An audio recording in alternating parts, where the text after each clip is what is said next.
Pablo, and this is the Sea Hunt Ultra.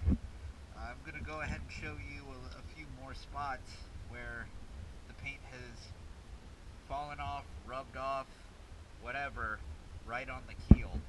The last time I cleaned this boat, I noticed that there was one about 6 inches long, and I got that one on video, but now there's a few other like little $half sized spots that I want to make sure that you're aware of. So let's go ahead and check it out.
But I believe I got all 5 of them for you.